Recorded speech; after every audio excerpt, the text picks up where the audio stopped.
Welcome everyone to the 10 o'clock news on BBC. I'm Holy Fuck and I'm going to be with you for the next hour. And today's top story is that that student Spark wins the 10th consecutive award for the best, most handsome, most that student. We have him here today to give his wise words on how we can follow in his footsteps. So, JSpark, how can we become like you? Thank you for having me. I'm really glad to be here. So actually, people think that being that student is really hard, whereas in fact, there's actually one secret, and that's simply to just...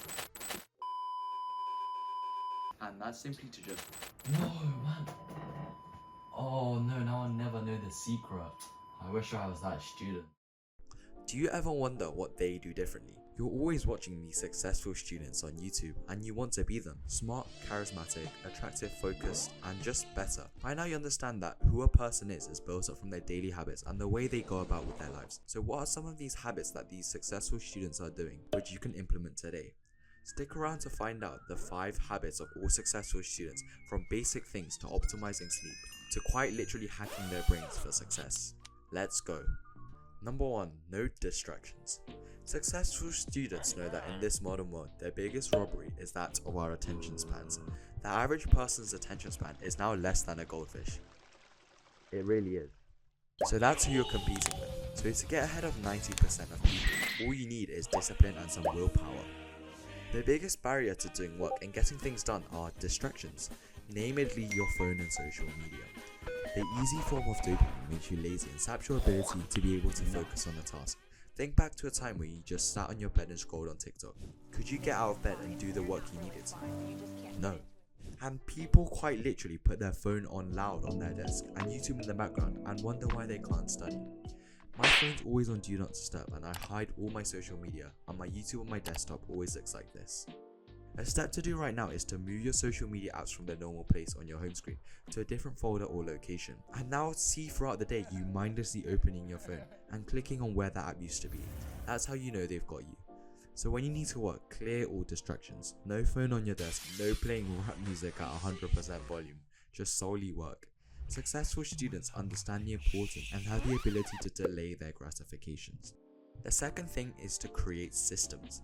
A system just refers to how you set up your life, and this is arguably the biggest and most important difference between you and them. You have numerous habits throughout the day that you already do unconsciously.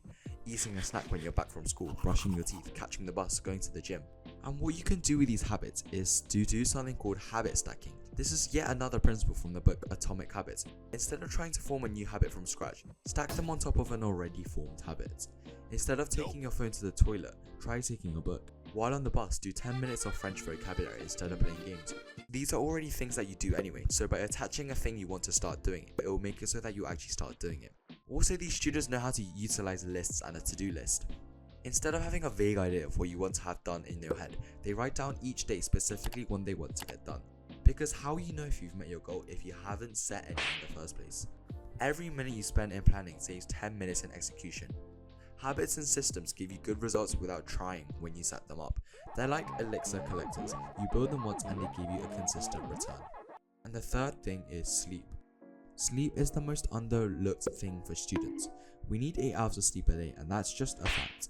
And I know what you might be saying. I sleep for 6 hours or 5 hours and I'm completely fine. But the thing is, you might feel fine, but 8 hours is required of you to be working at 100% capacity. And I know this because this used to be me. I'd always neglect sleep and I'd sleep at 11 or 12, but then I'd wake up at 6 the next day and it felt okay because I had schoolwork to finish anyway and I didn't feel any worse. But sleep is proven to give improved academic performance. Sleep helps to consolidate memories and improve cognitive function, both of which are essential for learning. And studies have shown that students who get enough sleep tend to perform better on tests and assignments.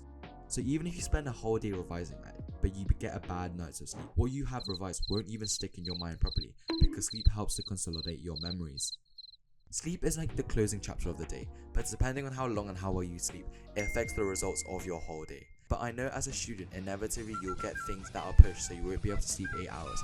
So a tip is trying to finish schoolwork in school and in time slots that you have on the train, for example, instead of scrolling on social media. Also, just set in your brain your bedtime as earlier. And if you're sick of waking up to your iPhone alarm, or you just want a cute desk accessory that can show the time, set alarms, and also display pixel art, I'd recommend you check out Divu and wake up to a cute little cat bouncing up and down.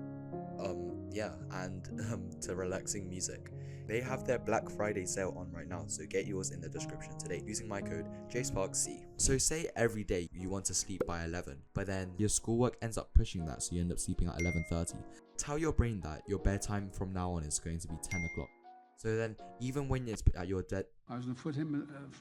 even when it's your bedtime at 10 o'clock, but you still have work that you need to complete, and it runs over by 30 minutes, you'll still be sleeping 30 minutes earlier than usual. And the fourth thing is learning how to learn. For the longest time, I didn't know how to revise. Revising was just a concept that had never been properly taught to me, so I didn't know how to do it.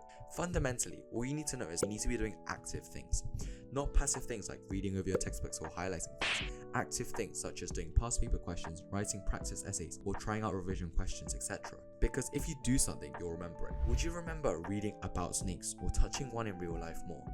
Actively doing things will make it so that you learn quicker and memorize things for longer. But memorization isn't permanent though. The forgetting curve.